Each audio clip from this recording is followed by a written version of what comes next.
What's up with it, world? It's your boy Sleepy J. You are tuned into the Champs Podcast. I am your host, Sleepy J, and this is my co-host, Coach Rudy. And we are here live without Kyle Neal Matthews as he is taking a personal day. I don't know why. Some things we just don't ask questions. Yeah, we didn't ask. He said he wasn't going to be here, and we're like, all right, whatever. All right, so we have a lot of sports to talk about. Well, not even sports. We're going to talk football today. Yeah. But before we get into that, I just want to say R.I.P. Coolio. Rapper, West Coast rapper, Gangster's Paradise. See you when you get there. He was an icon of the early 90s rap industry. Tommy Boy Records. Man, just found out that 22 minutes ago TMZ announced that Coolio is dead at age 59. It's sad to hear, so RIP to him. Prayers to his family and friends. Definitely was a childhood favorite of mine. Yeah, one of my favorite rappers of all times. I liked his albums. When he stopped making music, it was something that I understood why. He was in an ugly contract dispute with Tommy Boy Records. Yeah. And he said, fine, I'll just make money other ways. And he stepped away. I respected that. What's kind of funny is he's one of those people that was able to do... He was never corny, even though he did, like, party stuff. Like, a lot of people look... 1, 2, 3, 4. Yeah. Get your woman on the floor. Yeah, a lot of people made fun of, like, Will for being corny and making, like, party music that was like that. And then, like, he was able to do gangster music and do those, like, more radio-friendly, party-friendly type of songs. Yeah, no one ever questioned his gangster. Yeah, no one ever said anything about it when you think about it. Like, and that's very rare, especially in hip-hop. And he was on Nickelodeon. Right. he was making songs for all that and for Kenan and Kel. Right. So, yeah, that's actually, we need to big him up for that. Like, that's not something that most people in hip-hop could do then or even now.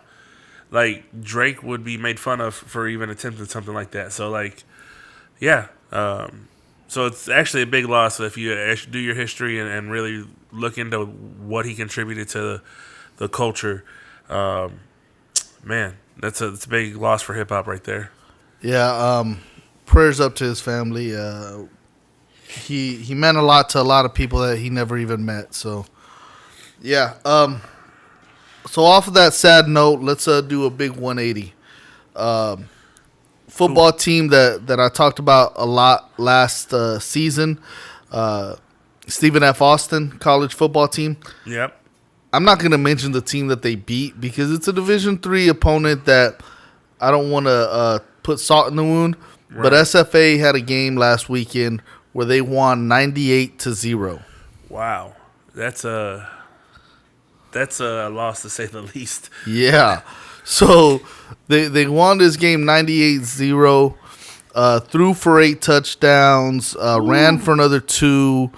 They had the ball only 22 minutes. Wow.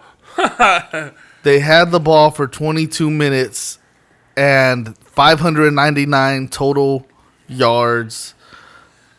And, 98-0. My boy Xavier Gibson, number 2 for SFA, did his thing. He had 2 catches, I think, or 2 touchdown receptions, 149 yards.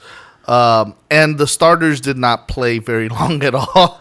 I just want to say that, like, there's some professional commentators out there that would say they were losing because they only had the ball 22 minutes out of an hour game. Yeah.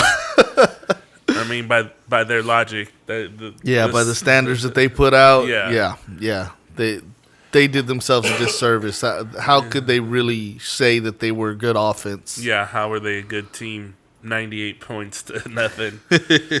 Wow. But yeah, so congratulations to them on that big dub. They needed it. They had a shout out loss to all those kids a couple weeks ago, but yeah. Shout out to all those kids playing, putting it all out there.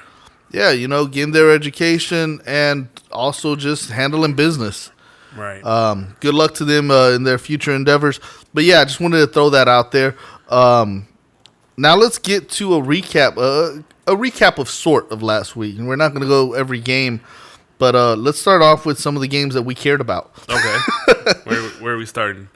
Colts and the Chiefs. Colts and the Chiefs. Mahomie. Yeah.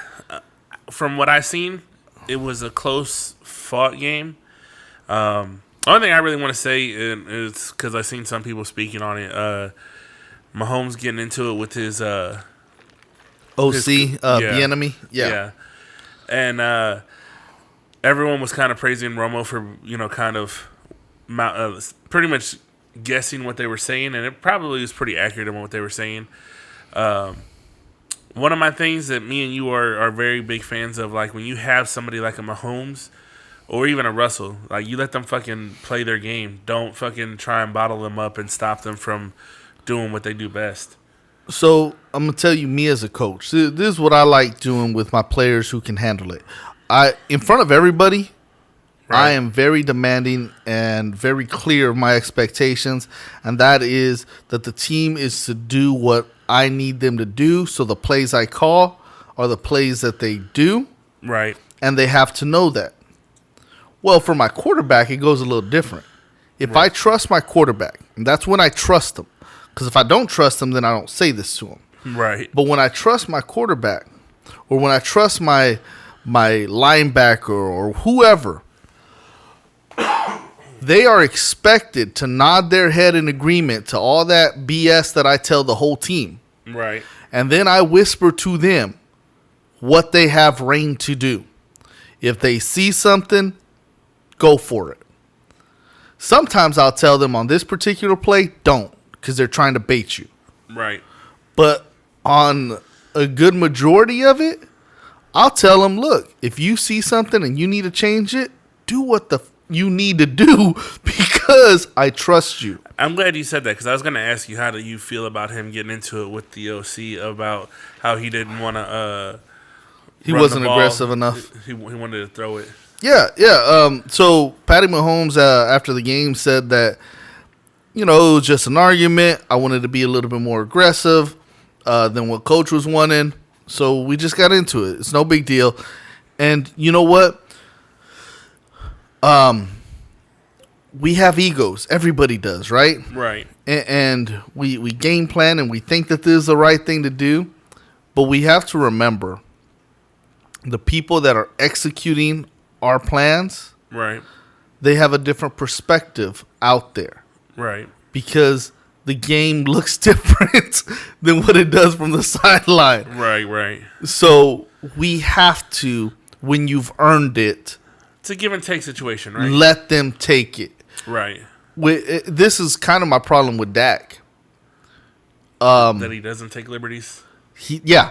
Dak has earned it. He's been in the league long enough now. Yeah. That when your coaches are making dumb decisions, right. You should say, okay, and F that, this is what we're doing. Yeah.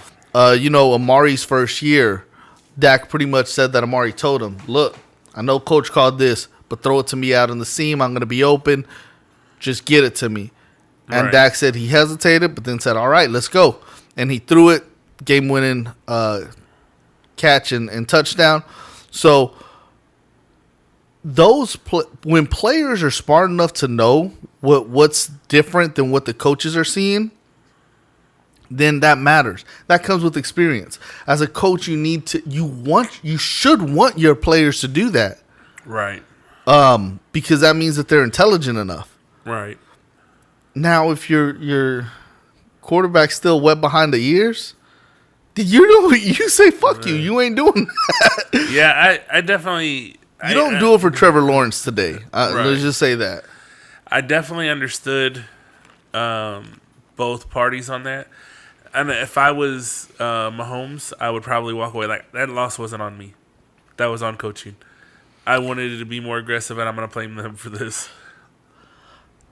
I say that to myself. I say that to people in my house. I don't say that in public or to my team. Right. No, it's a pep talk to myself. Like, that's not on me. That was coaching. I tell you, I've had plenty of games, whether we're talking about games I've coached or whether we're talking about, games I played in. Yeah. Where I tell the teammates, that's on me, but I know in my head, F you. If you would have just done this, that was all you. That was your fault, and we both know it. But I want to keep their morale up. Their morale up, yeah. So, you know what? That game, they lose to the Colts. The Colts are a tough out. The last 2 years, the Colts had a great defense. You know, they proved their defense was the real deal, and you know they. So we're 3 weeks into this, right? Yes, sir. They've got a draw, they've got a loss, and they've got a win. Who's got a draw? The Colts. Okay, yeah. So I was thinking you were talking about KC. I don't remember KC doing that. No, the Colts have that. And where I'm going with this is they got what's his name? Matt Ryan. Matt Ryan. You think for the upgrade, or you think they were still could have got the same results with Wentz? No, I don't think Matt Ryan's any good anymore. I mean, throughout this season, he'll probably get 3 games where you say, oh, shit, Matt Ryan of old. Okay. And then you're going to get 5 games where you're like, oh, shit, Matt Ryan is old. So, like, that's what I think. I think he's way more on the latter. The latter. Yeah. But I don't, because I know they got him figuring he's a vet, he's going to be all right. But I don't think that he was. I still probably would have went with Wentz if I had to pick between the two. I would have as well, but I think that they just lost confidence in him. And if you don't have confidence in him, then step away, I guess. And the idea was probably like, well, we're no worse with him.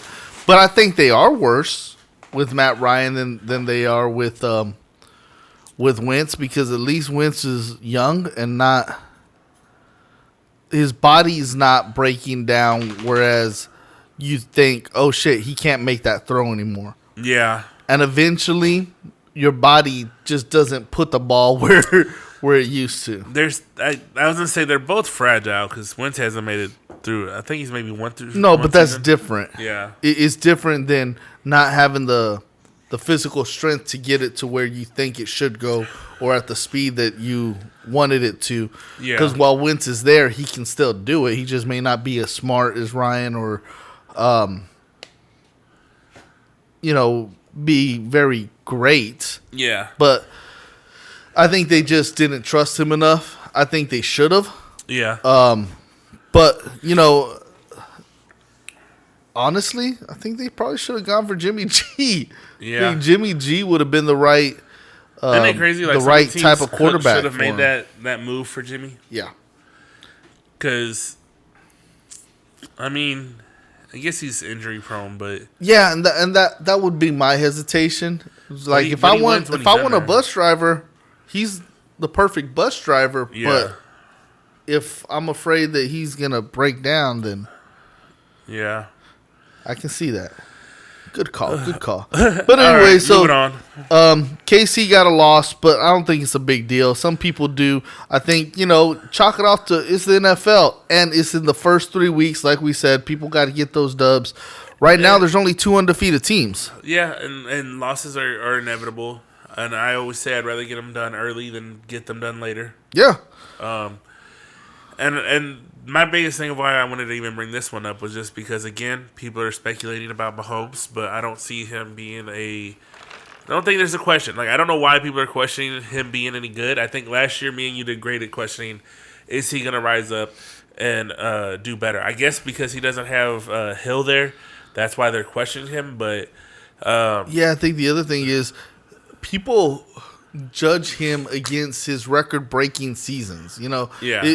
So he's competing against himself. Yeah. So it's not even like, what are we talking about here? Well, no, I mean, people want to compare him to other guys. Yeah.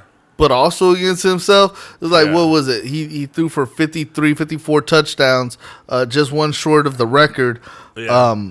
His first or second year as a starter, and everyone's like, well, if you're not doing that again, then you obviously suck, which is just stupid. Which, again, me and you, and we'll probably hit on this again at some point, is the fact that now there's game footage. We know what to look for now. We've seen you for a season, 2 seasons, 3 seasons now.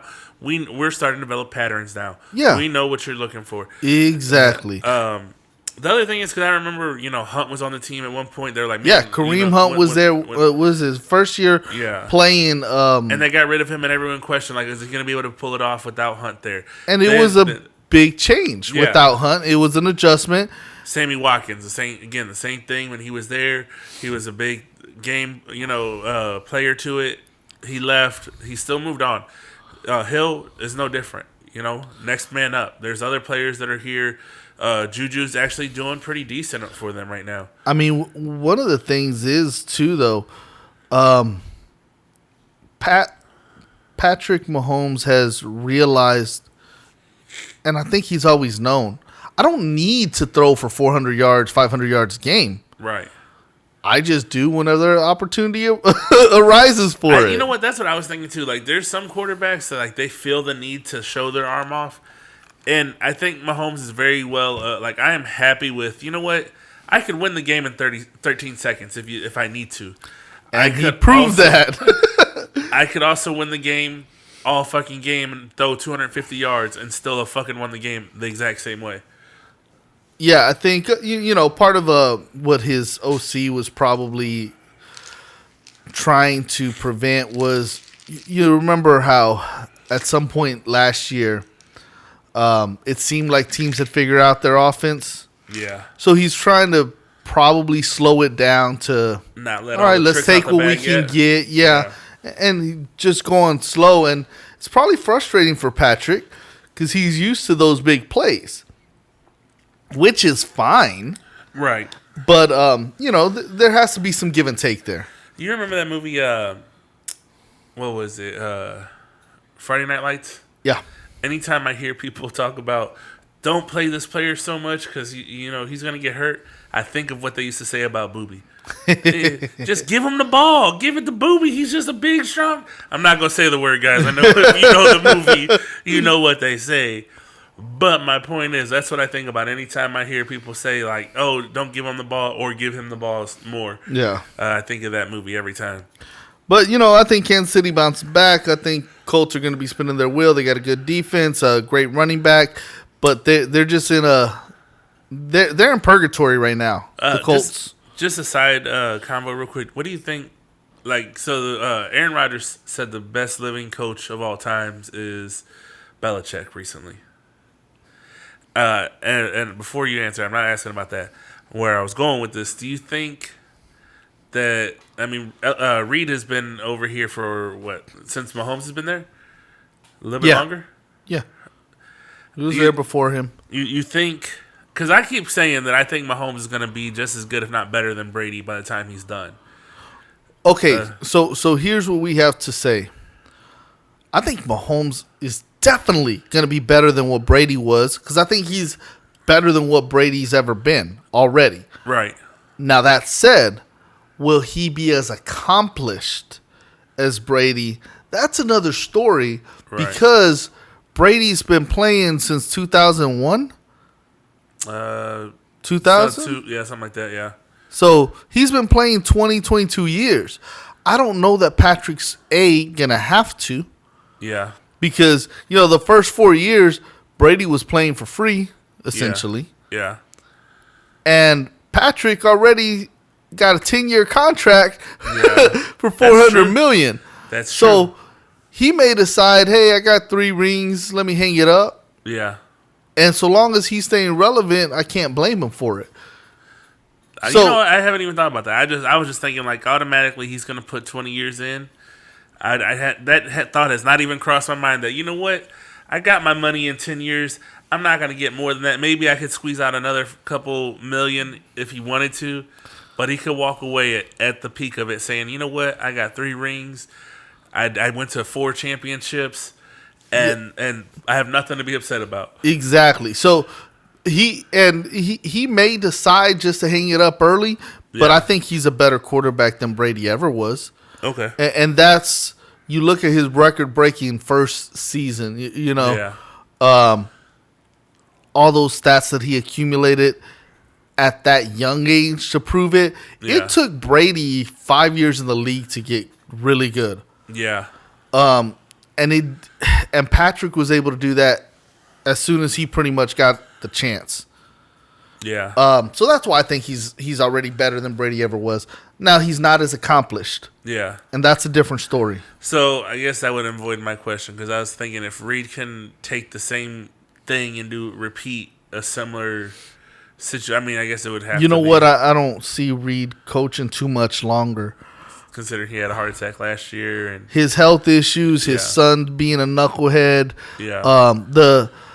The drama that would exist if they were in a larger market. Yeah. With what goes on there. Yeah. The shady coaching situations. Yeah. I'll be surprised if he goes 3 more years.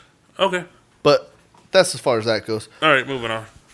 Miami Dolphins.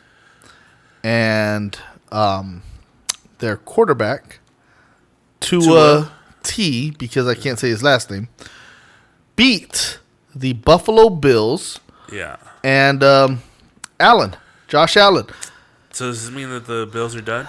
You know what it means? That you and I are pretty smart. It was another reaffirmation of what we've been talking about. Look, it's simple. Is Buffalo a decent team? Too good team? Yes. Yeah. Were people premature when they were questioning last week? Is Buffalo going to go undefeated? How long do you think before they lose a game? Yeah. Yeah, that's premature. Obviously, because Miami won.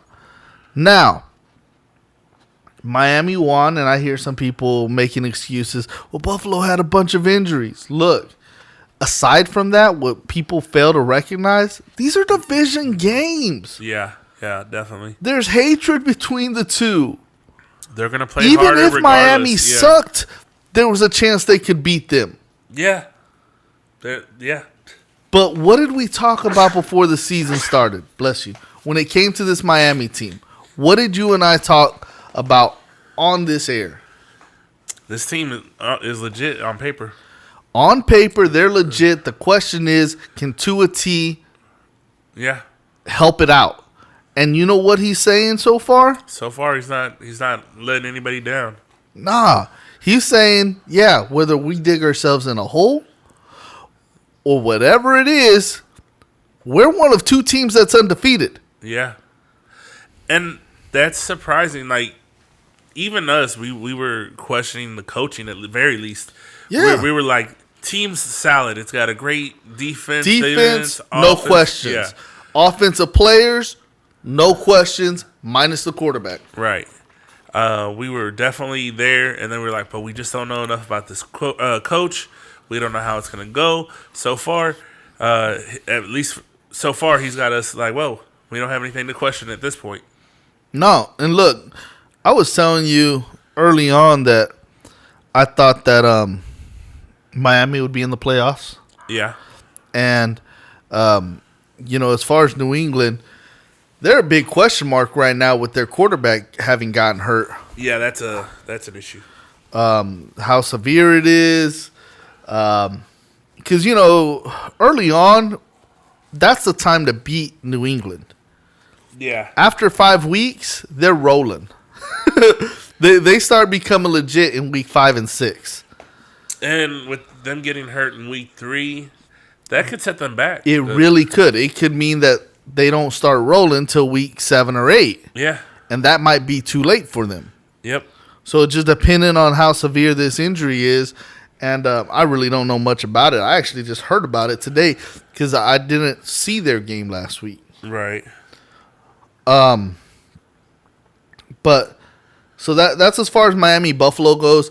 Look, Josh Allen ended up throwing for 400 yards. I don't think he had any picks, but one of the things is Josh Allen is not Patrick Mahomes. Yeah. Josh Allen isn't even Dak Prescott. Well, we'll talk about Dak later. Josh Allen is on the uptake, right? Yeah. He's on the rise. But people want to anoint him like he's done something. He hasn't. Last year, he gave us a hell of a playoff game. Yeah. But Josh Allen is not yet what Josh Allen will be. Okay. So, for everyone to be riding Buffalo and thinking, oh, Buffalo's automatically this or that, or even though Buffalo lost, they're still better than Miami. No, they're not. Not yet. They may be. By the season's end, they might be the better team over Miami. Right now, Miami's just loaded with talent. Yep. Both sides of the ball, like what we've been saying. Yep. They may be the most talented team in the league. Whether they're going to be the best team or not is a different story. Yeah. But they may be the most talented team. You know, they're very reminiscent of the Rams a few years ago. Oh, yes. When nobody was really paying attention to the Rams and they were still playing pretty well. When they had this other, what was the quarterback? Goff. Yeah, when they had Goff. Yeah. A few years ago, nobody was paying running attention back to them. Gurley. Yeah, nobody was paying attention to them, and I remember hearing the spectators in the game talking about like they're not drafting, they're not running after the number one picks. They're going after the third and second. You know, we don't have number ones. We have second and third picks. And they're running out here and they're grabbing the second and third round picks and they're doing the best that they can with those. And all that to say, that's what it often looks like in this Miami team. Like they're not the number one. Well, they got a bunch of number ones though. They do, but they're not necessarily the ones. The biggest names. Yeah, you're right. Yeah. I knew where you were going from it, but yeah. And that's exactly where I was trying to work to. Like they're not the superstar names quote that everyone talks about. That but everyone's definitly familiar as names. Yeah, they're definitely names you heard and you probably should at least pay attention to if you're not afraid of them. And yeah, so they're in a very good position right now. Do I see them going all season like this? Probably not. It's very hard for any team. Very difficult. And especially with schedule. This many games. Yeah. But, you know, kudos to them. Like, you know, Tua's got an injury that he's got to work through himself. The Bills, you know what? As much as I hate on the Bills, and I you know, my cult that I've tried to walk away from will always be there for my bias against them. I don't want to ever see them do well. They're a decent team, and I will say that the Super Bowl is probably going to have to go through them, whether it's them or someone that they're probably going to have to beat them to get there. Yeah, I can see that. I mean, sometimes it's just, you know, we're a hard team that you're going to have to get through one way or the other. They're very much similar to Green Bay. Similar to the Cowboys, or not the Cowboys. The Green Bay Bucks right now. Yeah, well, I was trying to switch over to hockey. The Blues. Oh. For many years, the Blues were the team that you had to go through before you got to the Stanley Cup. Like they couldn't get there themselves, but whoever was going to get there, they had to go through the Blues. Yeah. So that to say, I think that's where the Bills are. All right. So the Eagles-Commanders game. The Eagles are the other undefeated team, means that they beat the Commanders, means that on that part of my tweet that I put out last Sunday, I was wrong. The Eagles did end up beating the Commanders, but I wanted to point out a few things. In that game, the Eagles had a 0-0 game through the first quarter with the Commanders. Right. Neither team's offense looked any good. Right. Both teams' defenses were killing it. Yeah. The second quarter, the Eagles ended up scoring 24 points. Yep. One of the touchdowns that they got, I think it was the first touchdown that they got, ended up coming after a 46-yard passing catch on the sideline, where they had converted a third down, and the receiver looked like he had gotten both feet in. Okay. Initially, they showed the replays, and it was clear he only had 1 foot down. The coach of the Commanders, Ron Rivera, threw the flag in too late, the challenge flag. Yeah. So the play that had gone off counted, and they weren't able to challenge that play. It should have been challenged, should have come back.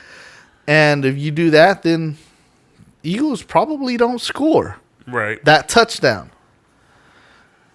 That allows the Commanders to have better field position. Right. It allows the Commanders to have a little bit of momentum because you just stopped the Eagles again. Yeah. And not be as demoralized or tired from your defense being out there 3 more plays that you didn't need to be. Right? So anyways, that changes the game. Potentially. Okay. Either way, with it, Eagles only scored in that second quarter. Yeah. So that's it. That means the first quarter, nothing. Third quarter, nothing. Fourth quarter, nothing. Yeah. Fourth quarter, Washington scored a couple times, once off of safety, once off of a field goal, and then I think a touchdown. They had multiple opportunities. It was one field goal. One field goal that they had, they ended up taking off the board because Philly had committed a penalty. Yeah. So they during the kick, I think Philly was offsides or something. I don't know. So they said, okay, we'll take that off. We'll take the first down and we'll try for a touchdown. Yeah. So it was still 24-0 because they ended up not scoring. And then they went for it on fourth down and they didn't convert. Whatever. Right. Anyways, that game wasn't as much of a blowout as what the final score indicated. Definitely. And with that 24-8 final, yeah, Philly won. They did. Yeah. But I wanted to point out that the Commanders were solid, and it wasn't that the quarterback looked awful. Their receivers were dropping passes. Yeah. And even though people wanted to say, oh, well, Wentz still sucks or whatever, their receivers were freaking dropping balls. Yeah. Yeah, there's when you're looking at at games like that, at the end of the day, we do rely on, what happened in the game, who won, who lost. That's essentially what matters is who actually won, who lost. But when you're talking about, like, if you're gauging if a team is good and you're gauging whether or not they're going to be someone or they should be worried, you should worry about them. They gave up 24 points in the second quarter, but they did dominate in the sense they stopped them. After that, they didn't do it beforehand. In one quarter, some things happen. I didn't see it, but whatever happens in that quarter, someone misses a block, someone runs, gets lucky, whatever the case is. You ran up 24 points, but you didn't do anything else the rest of the game. The Commanders got 8 points in the last quarter. It's just the way it rolls. And as me and you have said throughout this season so far, Commanders are someone you need to watch. We're still very early in the season. They have time to right the ship, fix what is missing. Whoever's missing their blocks, whoever's not covering whoever and allowing them to get those touchdowns or whatever the case is, they'll make those adjustments. They're going to be a tough out. Even if you beat them, it's not going to be an easy win. Yeah, this is what I will look at the Commanders for this season is similar to how me and you were looking at the Lions last season. Were they winning? No, but they were very much in the game. Oh, yeah. Regardless of how the final score looked, if you paid attention to the game, they were still in it. It came down to, a few plays here and there. 24 points isn't a blowout, really. Like, they came back at 8 points, so they only needed another 2 touchdowns. Yeah. And the game is completely the other way. So, and the way I look at things, if they can score 24 in 1 point or 1 quarter, we could do the same thing. Why can't we? Exactly. Yeah. So, tough luck for the Commanders, but we'll see them. Actually, they play the Cowboys this week, and and you know it's gonna be tough for the Cowboys because once again you're seeing a good defense. Now, what we will say is, anytime you've been out there too long, your mental psyche can allow you to give up more points. Yep. So if the Cowboys were to win, it really could just be that they mentally were able to get at Washington because Washington was spent from that Philly game that should have been closer than what the final score indicated. I don't know that Dallas wins this game. Yeah. I think it'll be tough. I hope they do win because I don't like Washington. Yeah. But we'll see what happens. We said it earlier. It's a division game. It's always harder, even if you should win. It definitely makes it harder. I'd go into this more confidently for the Cowboys if Dak was there. If Dak was there, even with our questions at receiver, Yeah. I would say this is a win. And that has a lot to do with Dak being what? Like, I think 3 losses his whole career against divisional opponents. Yeah. And that's in 5 years, 6 years as a quarterback. Yeah, so I'm still walking with so long as Cooper rushes in, they're losing. Granted, right now I'm down 2 games with him in there, but I don't attribute those wins to him.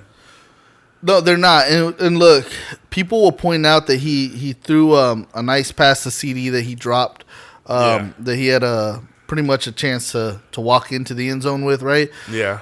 People will call that out. But there was some passes that were caught by receivers that were really bad throws. Like, he overthrew them, but the receiver was able to stretch out and bring it down. You know a name that I'm hearing more and more? Noah Brown? Yes. Yeah. Yeah. But this is what people need to remember. If I'm the backup Yeah. and I'm working with backups, Yeah. we're going to develop some chemistry. Exactly. Tony Romo did that with his backups when he first came in and people went down. Yeah. Oh, why is he looking better with these guys? Because that's who he's used to throwing. That's who he plays with every fucking day whenever he's playing against the team. We're the dogs. We're the ones no one paid attention to, so we developed some kind of chemistry. Right. So he has that, and they know that he sucks. But they're able to adjust to his suckage. Right. So I'm telling you, he's throwing some bad balls. Will he throw some good ones? Yes. And that's part of, he made it to the NFL, so of course he has some kind of potential. Yeah. But he's throwing some bad throws. And even if the receivers catch them, doesn't mean it was a good thrown ball. That was Mo getting jealous of us not letting her on the mic. Anyways, yeah, so there's a lot to be seen with that, but we'll move on. All right, let's talk about some of these hurt quarterbacks. Mentioned Tua got hurt. Yep. It looked like a concussion in the game, but they were saying that it was actually more back spasms, and it was just, and that, look. That sucks. I'll tell you what, I'm old, so sometimes my back will just turn without me having done anything, and I just fall. Yeah. I get it, if it's that. I don't know that it was, but I'm saying that if it's that, that's legit. So Tua, the questions of whether or not he's got a concussion or not, or back issues, either way, the potential for that to hurt Miami is there. Who's their backup quarterback? Do you know? Miami's? Yeah. Is it Nick Folk? Is it Folk? He's somewhere. I don't know. Why don't you know? Let's see. Their backup is... Nope, that's not it. Well, while you're looking that up, apparently Aaron Judge just hit his 61st home run. Fourth player to... or fifth player? Let's see. Barry Bonds, Sosa, McGuire, and Babe Ruth. Right? Or no. Not Babe. I think Babe only hit 60. I don't know. But Aaron Judge is one of only a handful of players ever to hit 61 home runs, and he just did it. Bridgewater. So, yeah.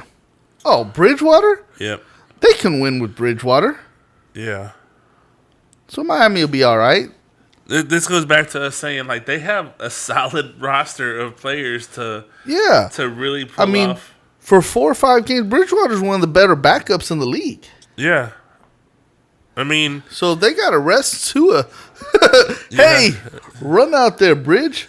Yeah. Oh, I have to play Bridgewater? Oh, no. Yeah. Shit. I mean, again, you can only luck up so much with whenever you have the talent that they have. Like, you can't. Look, the question with Bridgewater isn't, is he a solid quarterback? It's Bridgewater's not going to win you a game. Yeah. Or he might only win you one game in the season. He's not going to win the season. Tua T has the talent to win you games. Yeah. That means if other players are playing bad, Tua T can be the difference in why you win. Right. Bridgewater is not the difference maker, but he's definitely not going to be the one that costs you a season. Yeah. So, they're in a good spot, even with Tua being hurt. Yeah. So that he's definitely one that keep you afloat. Oh, hell yeah. While you're nursing an injury for a week or two. Yeah. Shit, you go half a season with him and you'll be all right. Yeah. So. Trubisky, you said, got hurt? Yeah. No. You thought Trubisky was hurt, but it wasn't. It was some of his teammates. So ignore that one. But Mac Jones is definitely hurt. And with the way Bill Belichick goes at it, he is not wanting to let on to the severity of Mac Jones' injury, on how much time he'll miss, if he misses any time. His coach isn't giving any hints. He's come out and said that the backup will be starting whoever. It's Matt something or another, Hoyer, something like that. Oh, he sucks. Yeah, he says he'll be playing this week. Oh, he definitely sucks. But he don't ask his players that suck. He don't ask them to do much, so he might look better than what he actually is. But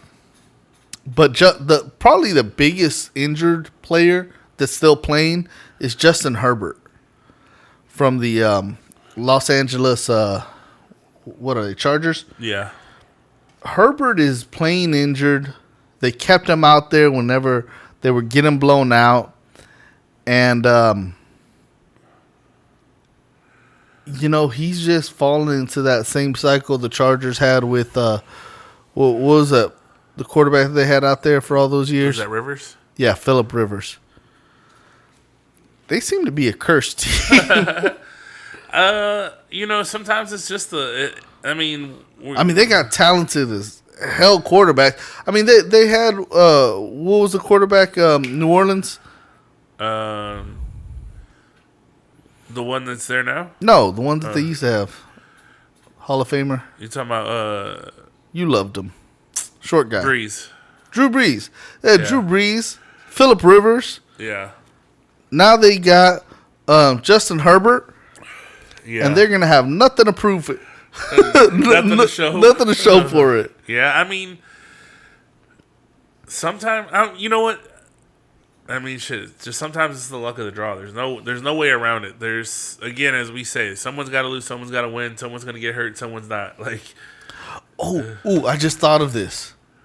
You know how the Miami players from that undefeated team, the 72 or 74 Dolphins, whatever the hell they were, yeah, they always drink champagne after the last team loses. Okay. The last undefeated team loses. Yeah. All right, so the Eagles got the Jags this week, so hopefully the Eagles lose, right? Yeah. What if Miami flirts with their undefeated, with as talented as they are? We were talking about them being the most talented team. Yeah. Flirts with that undefeated. So the Dolphins are going to drink to the Dolphins. When they lose? Yeah. Isn't that crazy? That would be... I hope that's the case just because it'll be fun. It'll be fun to see them talk about it. I mean... That'd be rooting against their own franchise. Yeah. So if you haven't heard, the team that you and I were propping up so much last year because of their talent, because their potential. They're Yeah. finally showing it right now. The Jaguars Yeah. are they won their last 2 games, and Okay. they won it convincing fashion. I think over double digits in both of them. But was it the team we were at? Where we were like all 4? Or was it the coach? Well, we thought that the coach would use that talent. Yeah. Like that was a big thing. They had a highly drafted quarterback, Yeah. and We we had thought faith that in he the was coach. going to. The coach knew what he was doing. Yeah, that he was going to maximize what they had. Yeah. So they lost week 1, 22-28 to Washington. They killed the Colts 24-0. Okay. And then they beat the Chargers 38-10. Okay. Now they got the Eagles. Yeah. So, I mean, they're going to Philly, but they had to go to the Chargers. Yeah. So, it's easy to be the team to win when no one expects anything from no one's you. paying attention to you. Yeah. And their quarterback, look, one of the things is when you're young, Yeah. coming into the NFL and talented, you were probably on a team that didn't lose much in college. Yeah. So you're not comfortable with losing. Right. After you've been in the league a few years and you're like, it's part of the game. Right. When you've come off of, hell, in college, we lost 3 games total in Yeah. all my years. When you come into the league, like, man, we were on All-Stars every year. So check it out. Jags got the Eagles this week. Okay. Toss-up game, right? Hard, right? Next week, they got the Texans. Okay. Following week, they got the Colts again, who they just beat 24-0. Okay. Then they got the Giants. Okay. So that's 3 straight games that they could win. And Yeah. that's even after the Eagles. So if they get the better of the Eagles, Yeah. they could potentially have a 6-1 record Yeah. before they face the Broncos, who will be a tough one. And before they face the Raiders, who right now suck because they're the one of a couple of teams that haven't won a game. Yeah. And then they finally get the Chiefs, and that's November 13th. Right. It's very possible these Jags only have 1 loss going into Kansas City. Yeah. That's stupid. It That gets is- hard after that because then they got the Ravens, the Lions, the Titans. Right. So maybe they have 1 loss and then they lose 4 in a row. I doubt it. If they even got that then, many, even then, if you're on that much of a roll, you probably lose half if you lose. yeah, you split those. Yeah. Then they finish off with the Jets, the Texans, and the Titans again. Shit, this Jaguars team might be in the playoffs Yeah. with the way that schedule's looking. I mean, any given Sunday, it can go either way. That's crazy. We're just a little bit early. Stupid coach. So yeah, the Jags play the Eagles this week. That'll be a big game, and the Ravens play the Bills. 2 hottest quarterbacks statistically, Lamar Jackson and Josh Allen. Lamar's thrown for 12 or accounted for 12 touchdowns in these 3 games, so 4 touchdowns Already? a game. Wow. Yeah. And for people that are talking about that, But isn't he playing for a new contract? yeah. Yeah. So there's that in question on, he might be doing himself a disservice by playing so well. There is that. But those 2 games, okay, those 2 games plus the Chiefs-Bucks games are the Yeah. 3 games to really look out for this week. Okay. Which one, if you had to say, I'm only going to watch one of them, Chiefs-Bucks, Ravens-Bills, or Jags-Philly? You're like, whichever one's free. If knowing what I know now, I probably would say this Jags game. Jags-Philly? Yeah. But it's hard not to go with the Bucks and the Chiefs game. But and it's mostly because I feel like there's going to be a lot of throwing in that game. Yeah, Bucks have a good defense. Yeah. Chiefs defense, it's solid. Yeah. I think because the Chiefs offense is so dynamic Yeah. that this game's probably going to be Look, we said 3 or 4 games right before the offense gets flowing. Yeah. I expect the offense to be flowing this week. Yeah. But the Jags, like everything you just said, like they have a solid team right now. I could pick that game to watch. I'd probably pick that game just because it's going to be more entertaining. Because again, most people are probably going to say the Bucks and the Chiefs is the team you want to watch because you're talking about new and old talent. You know who's better of the two quarterbacks. That to me is too cliche, too easy. I kind of already know what to expect from that. So the Jags and the Eagles, and mostly, fuck the Eagles. Yeah, fuck the Eagles. Also, fuck the Bills. And fuck the Bucks. So you know who I'm picking. I'm picking Jags, Ravens, and Chiefs. Aside from that, we got. You want to talk a little about Cowboys football? I know we've sprinkled them in here and there. Yeah, let's do it because I've heard some very asinine things, and I hate to have to. Guys, I've left the cult. Quit trying to bring me back into the fold. I'm telling you guys, I cannot do this. But you guys are still like, there's so many of these people that have the microphone that are spitting such ignorance and stupidity. No, you said it right. Stupidity. Yeah. That's how stupid it is. That it's stupidity. That I just can't. Like, I sent you clips earlier this week just off the strength of what they were saying. And, yeah, where do you want to start? You go. I know you've been frustrated by it, especially because, like you said, you're off the bandwagon. Yeah. So I have no reason to defend, but when you're talking sports and you're talking nonsense, how do you sit back and just let it go on? So I'm going to start with Skip Bayless because Skip Bayless is driving this fucking bus of talking about in Cooper Rush we trust. First of all, sit your old ass down. Nobody trusts Cooper. Matter of fact, you know how we know no one trusts him? Because even Jerry's taking it game by game. He's not saying, like, you know what? I'm starting to believe that Rush is the guy that's going to take Dak's spot. So chill the fuck out. The shit you're talking doesn't make any sense because you're saying, like, oh, he's playing better games. But you're also giving qualifiers saying that he's played better in the last 12 games or whatever than in 2 games, 3 games he's played better than Dak did. Whatever. Just that in itself is stupid. But let's move on from that. I've heard people say, oh, Zeke, he's just not running like he should be. He's just running scared.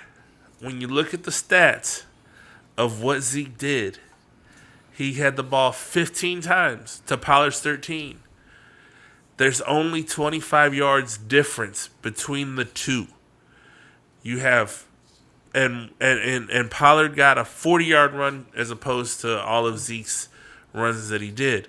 And I cannot stress enough, the longer you're in the league, the more we know what you can do, the more we are scripting to stop you as a player when you are the bigger threat. I've said it time and time again on this platform that I don't give a fuck about what Pollard is doing. The person we don't let get in there is Elliott. Why? Because he will punish you each and every time if he gets in the rhythm and you allow him to. You cannot allow the beast to fucking feed. You allow the beast to feed, what does he do? He fucking feeds and hands you your ass all fucking game. Is that not what he does? It's exactly what he does. Like, you can't tell me, like, I've watched enough games, I've watched enough sports to know, like, there's just certain people, like, you can play a dangerous game if you want to, but you don't. Because, you know what? Let's avoid this. And let's talk about the defense. You know, everyone's talking about how Diggs was doing better last season. He was doing more picks, and he was just being better. Again, what was the difference between this season and last season? Film. There's no film on him. The same thing that whenever we looked at Dak, why was Dak doing so well when he first came in? They didn't know who he was fucking throwing to because he had never had tendencies. They couldn't fucking look at where he was doing, how he played. Now he has to play better than he did back then because they know what he does. Same thing. Diggs is out on the field. They know, you know what? Let's not throw it to him. Every time he gets over there, he fucking gets the ball. We don't know how to stop him, so what we're going to do, throw it to the other side of the fucking field, right? Fucking makes sense. Like, you guys are not, like, I get, you're listening to the game, you're watching the game, and you're allowing these commentators to... skew your thinking. Yeah. That you're allowing them to you're following their narrative. You think that they know what they're talking about. But you can watch the game and see the same shit we're seeing. Like, you're not blind. I hope you're not. You could be blind, I guess. But the point is, watching these games as much as you can, even if you're listening to it, you should be able to tell, like, oh, they're not throwing it over there. He's not doing the thing. Like, I can't do my job if it's not in my wheelhouse. Diggs can't fucking do a pick if they don't throw it to him. I mean, I guess he could run over there and change his routes of what he's supposed to do. So this is the deal. Game 1 and Game 2, they weren't attacking Diggs. Okay? So in Games 1 and Game 2, they realized, all right, yeah, did they throw over there a few times? Yes. But did they attack him? Hell no. Right. That's why Diggs shut down who I consider to be the best wide receiver in the league in Jamar Chase. Okay. Now, last week, Jamar Chase didn't do much either. Okay? But Chase may well be the best wide receiver in the NFL. Okay. He's definitely the most talented. But anyways, he got shut down by Diggs last week. Now, this week, Diggs was in play after play. They were attacking him. Right. And he came close to several picks. There was one that he bit on that the guy ended up catching and getting, like, I don't know, maybe 12 yards. But it's because he bit. But he also had help coming. So as soon as that guy caught it, he got nailed from behind. Yeah. But Diggs really had a legitimate chance at that pick. Anyways, fast forward to the end of the game, Diggs got his pick. Because if you keep throwing his way, Dion, if you threw at him, 1 in 3 passes thrown his way was going to be picked. Right. Diggs is not Dion. But Diggs is 1 in 5. You throw towards Diggs 5 times in a game, one of those is going to be picked. And guess what happened this last game? One of those got picked. Diggs has his first pick of the season, and he's the man. D-Law had 3 sacks, by the way. And that's the other part. You got D-Law and you got Micah Parsons. I don't have to say anything. Like, we know what they're going to do. Let them on the field. Give them enough time. They're going to fucking do their thing. You guys are stupid if you guys are lying to yourself saying... So Shady McCoy and Acho are idiots in what they're saying, too. So there's a lot of Fox Sports talking heads that are saying stuff. Surprisingly, Shannon is the one that's seeming like speaking the most. I know, sense. right? And like, that's so weird. Shannon, he hates them. Yeah. Shannon is the one speaking the most sense out of them people. The thing about it is the falsehood of looking at Rush as being the reason why they're winning. That's not true at all. Are they winning? And as I said earlier in this podcast, the same episode, I said so long as Rush is in there, I am counting on the Cowboys to lose. I don't have any faith in Rush to do his thing, but and I've been proven wrong by the defense because like the thing is, it's not that I didn't think they could win. The thing is, I think that they're going to get tired, and right now they're still young and they're not getting tired. So that's where I'm being proven wrong as far as for that. But that's what I told you as far as like how long can the defense keep the game alive without Dak? Yeah, and I told you that's not something we should have to worry about. Funny thing is, answer me this. No. So, DeMarco Murray, do you remember him? Yep. His last year with the Cowboys, right? Yeah. Cowboys gave him the ball a lot. He led the league in rushing. Yeah. It was before he went to Philly, right? He led the league in rushing. We got double-digit wins. People thought we were going far in the playoffs or whatever. Right. Had a first-round bye. We ended up losing, whatever, right? Right. All that said, a formula was put out there. Run the ball. It rests the defense, and it keeps them from being exposed, right? Right. I told you way back when that is the formula when your defense sucks, right? Right. That way your defense doesn't get exposed. Well, guess what? The defense didn't get exposed. They looked like they were decent. It made some people think that they were better than what they were. Wow. But it's a formula that works. Run the ball, keep your defense off the field, and then your defense looks better, right? Right. So that's when your defense sucks. Yeah. But when your defense is good, guess what? You run the ball, you keep them from being tired, Right. and they get even better. Right. Okay, so I just want to point out before we say this, that was 7 years ago. yeah, Like, I can't believe it's already been 7 years. was it 7? It might have been 8 or 9. Because it was right before we got Elliott and Dak. Yeah, but remember, in between there, who did we have? Darren McFadden. Oh, you're right. I forgot about McFadden. So he leaves. Darren McFadden comes in for a year. Yeah.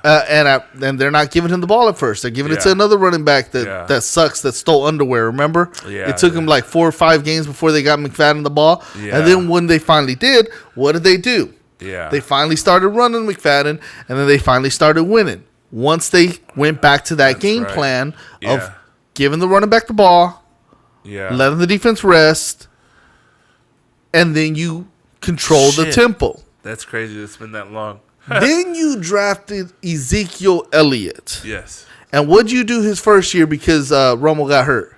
Fucking run the ball. You ran the ball, let the defense rest, Right.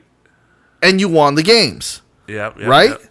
Game management. Remember Dak was a great game manager back then. So but once you decided, okay, well, Dak's the real deal. Let's stop running the ball. Yeah. What ended up happening? Well, Zeke's not the best running back anymore. Oh, yeah. All of a sudden, Zeke no doesn't look good. The defense doesn't look good. Yeah. The offense doesn't look good. Yeah. But this wide receiver has great numbers. Yeah. Well, now look at what Cooper Rush is doing. Yeah. He ain't doing nothing special. Not at all. But the team, because this time they have a great defense. It's not just protect the defense. It's the defense is actually really damn good. Yeah. And your running game is really damn good. Yeah. If you, and I know all these idiots out here who say, but that's not the NFL of today. You got to pass the ball. Justin Herbert, he throws the ball a lot, right? Yeah. Does his team win a lot? No. No, they suck balls, don't they? Exactly. Yeah. Just like that, they start coughing on it. So, look, you can throw the ball, and you can put up gaudy stats. Yeah. And you can win some games. But there's a difference in Peyton Manning, who tricked the league into thinking that for 13 straight years, he can put up great numbers by passing, and that was what the league needed to do. Right. What they forgot is that in 8 of those years, he had Edgerrin freaking James as a running back. And he's a damn good running back. Yeah. Who was getting 1,000 yards every freaking year. So, people like to paint this picture of, oh, you need to pass it on 90% of the plays. Well, Justin Herbert threw for 400, Josh Allen threw for 400 yards last week, right? Yeah. And he did it against Miami, right? Yep. Did he win? Nope. He threw for 400 yards, 2 touchdowns, and lost the game to the Miami Dolphins. You might have won your fucking game. That's what gets people confused. Oh, he's a beast because he got great stats. Team football is so different than individual stats. Yeah. If the Cowboys would have subscribed to the idea for the last several years, let's do what got us all those wins. Yeah. Let's keep running him. Yeah, we can open up the playbook a little bit. We can get creative with some throws. Right, right. But don't just say because the media is bored with how the fuck you win that we gotta switch it up and throw it more. Yeah, definitely. Like, I hate that mentality of, like, are you in it to win or are you in it to entertain? Because those are two different things. And yeah, the Cowboys are very entertaining, but they fucking don't win. Yeah, I mean, it's a fucking circus for real. Down to the fucking GM, to the fucking coaches and the players. Like, they all play their fucking role, and they make it fucking exciting. And I guess that's what makes it hard for me to fucking... I'm trying to walk away from this, but yet you guys make it hard for me too because you guys fucking criticize the wrong things. If people were criticizing Jerry for the things that they were doing, then I would be different. I could be like, you know what, you're not wrong in this. Let's go ahead and sit back and let you guys handle it. But you guys are criticizing these players, and all these players are doing either listening to the coach. Whenever me and you be like, it was bad coaching, that's why they lost, or the coordinator didn't do what they were supposed to.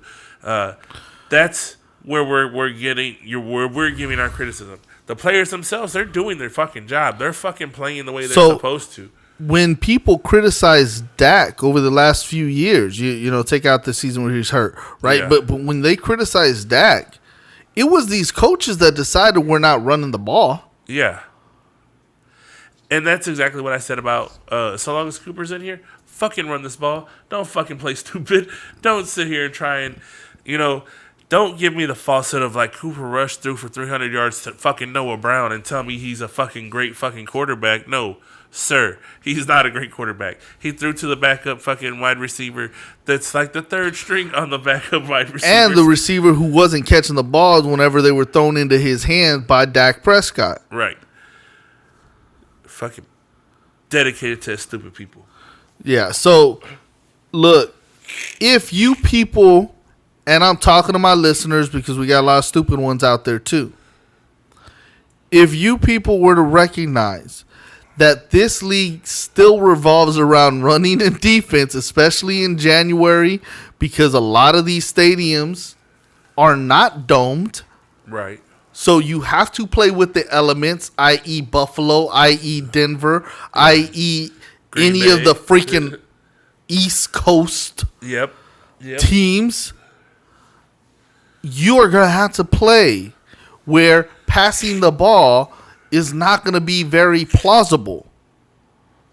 It's going to be hard. Yes. So you have to have a run game. Yep. Because if you don't, then you're shit creek, you know? Yep. So anyways, all that to say, the run game matters. Understanding who the teams focus on stopping, that's who you... Look, if everyone's focused on stopping Pollard, guess what they can do? They can make him rush 6 times for 8 yards like he did in game 1. Yep. And that was with a 9-yard freaking run. Right. How do you have a 9-yard run and end up with 8 yards after you carried it 6 times? Yeah. So, if you're saying, but see, this game proved he's the better running back, I'm going to say, see game 1. Yep. And tell me that's true. The unfortunate truth is... people are stupid. No. Enough said. No, seriously, that's really where my biggest gripe is when you start picking at the Cowboys and you want to talk about Zeke and you want to talk about how he's no longer good, and then we look at the stats and prove like, no, he's still like, where? Show me where you're seeing that he's no longer a valuable player. And where I'm getting to the point now is I'm starting to tell people, well, let's see next year on another team. Because as I pointed out in 2 episodes ago, maybe 3 episodes ago, with Jerry being the one that's controlling whether or not he's running the ball as much as he could be, he'll be on another team soon enough because they will say, like, well, you just didn't produce for us when you got the ball when we needed it. Not unlike with DeMarco Murray, whenever they said, you dropped the ball in the playoffs and we don't think you're worth the money you want, and we're going to let you go ahead and go to the Eagles. One of the things we got to recognize, too, and you and I have mentioned it, there was a point last year where Zeke got hurt, and Zeke still ended up with 1,000 yards last year, right? Yeah. So Zeke got hurt, and they were still giving him the ball. When Pollard got hurt, He was out for a game. he was out. Yeah. And they realized even though he came back, he was still hurt. Yeah. So they weren't giving him the ball. Right. He had games where he was averaging less than 2 yards a carry. Right. And that also is a difference. A hurt Zeke is still productive. Right. Versus a hurt Pollard. Because Pollard is all or nothing. Right. He will hit a home run or he will strike out. Exactly. Zeke is going to get you singles, doubles, triples, home runs. Grand slams, yeah. He's going to mix it all up. Yeah.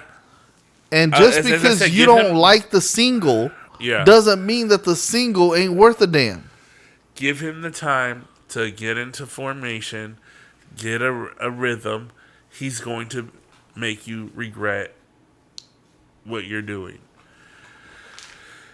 I know it sounds like a lot of bias, but we can go down a lot of these players and tell you if you guys are scripting for them exactly why you don't, like why you're scripting for the players that you do and you're not for the others. As we were talking about Diggs.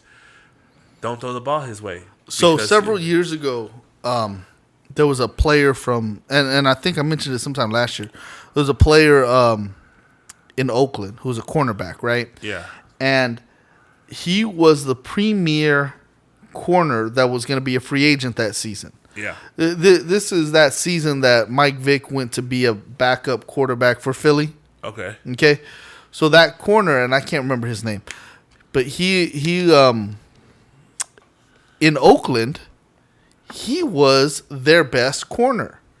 So much to the point where people weren't throwing the ball his way. Right. So they were picking on the other side. Well, he's signs to go with Philly, and people are thinking, oh my God, he's a shutdown. Yeah. He wasn't a shutdown. The thing was, the other corner sucked, so why not pick on him? And you were decent. Right. So he goes to Philly, and the corner that they have is a good player. Pro Bowl caliber player. And so they're like, well, shit, we got to throw somewhere. Right. And he got exposed. Yeah. He went from being a shutdown corner to, oh my God, they're picking on him. Right. Which was very reminiscent. Go back to the 90s when Deion came to Dallas. Right. So before Deion got to Dallas, we had a corner named Kevin Smith who was damn good, and we had Larry Brown, right, who was up and coming. Well, Deion gets there, and people say, fuck that, we're not throwing towards Deion. So Kevin Smith, who was a good corner, all of a sudden looks average because they're throwing twice as many passes his way as what he had ever been used to. Right. And now people could say he got exposed. Well, yeah, he got tired and exposed because they were like, well, shit, we're definitely not throwing towards Deion's way. Right. Diggs right now is in that position where teams are saying, well, shit, look, yeah, I know you want to test him, but it's just smarter for us to throw against Anthony Brown. And so they're throwing to Anthony Brown's side. And Brown's doing a decent job, but he's going to be criticized for giving up a lot of yards because he isn't Diggs. And the thing to that, too, is not everyone's equal on the playing field. Like, some players are better than others. I mean, yeah, we're all talking about professional athletes. They're playing at the highest caliber of the game that you can play. But they're not the same. They're not all created equal. Some players are created in the off season, in the off time, whenever they're still practicing, when others aren't. The thing about this is, as we say, once the footage gets out there and they start knowing you, there's two kinds of players. There's the ones that say, okay, if they throw it to me, I'm going to make the play. Then there's the other ones that are, you know what? Even if they don't throw it to me, I'm going to make this fucking play. And it's only a matter of time whether we see if Diggs is that player or not. If Diggs is going to be the player of like, okay, I played half the season where they weren't throwing me the ball, but I found myself in positions where I was able to get there.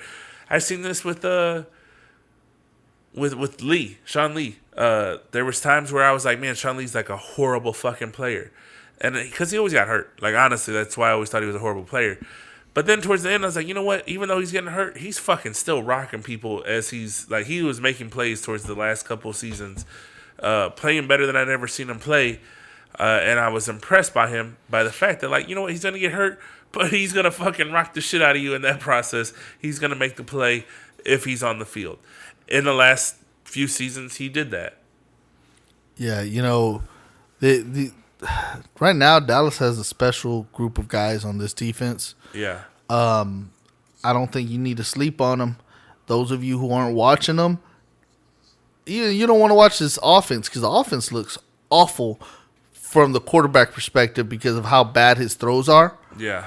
The run game looks fun, but as far as the defense, that front line and that rush on the quarterback is just outstanding. I recommend you watch it because you're not going to ever see too many lines who are going to be better than what this group is. Right now, you have D-Law, who's on the tail end of his career. Give him 3 more years at high-level play. And you have Micah Parsons, who's coming into his own. Right. Only his second year. And everyone else who gets to benefit from that. Because all the attention, like this last game, Micah was getting doubled and triple teamed and wasn't finishing those plays because he was getting doubled and triple teamed. So everyone else was eating. Yeah. Well, after coming off of 3 sacks, D-Law this last week, my guess is they're going to have a lot of attention his way as well as Micah's way. And that means a lot more Cowboys are going to be eating. Yeah. But I think that's a good. Else? Nope. I have nothing else to contribute today. Follow us. Follow me on Twitter, TikTok, Instagram at SleepyJ, SLEEP_E_J. You can follow Coach Rudy at RUDYV1982. That's on Twitter. So at RudyV1982. Make sure that you stay tuned and look for a video of Jay eating the hot chip that he owes us because it's coming up and we just don't want to tell you when. The chip is here at hand, so just pay attention to it because it's going to sneak up on you just like it's going to sneak up on him. You know, this is he will this get is a new kicked in podcast. He will get kicked in the nuts. That need to go underneath in the nuts. The Know It All Sports podcast. The nuts. That was. And not if you don't believe me, his nuts will. I'm just that saying, don't sound it was right. part of. That don't sound right at all. It was part of an old podcast. I think you need to cut that out. Where's Kyle Neal Matthews when we need him? He didn't come today. Remember, he said he wasn't going to be here. I know. Where is he when you need him? That's the question. Do you really need him? Six Flags. He's at Six Flags.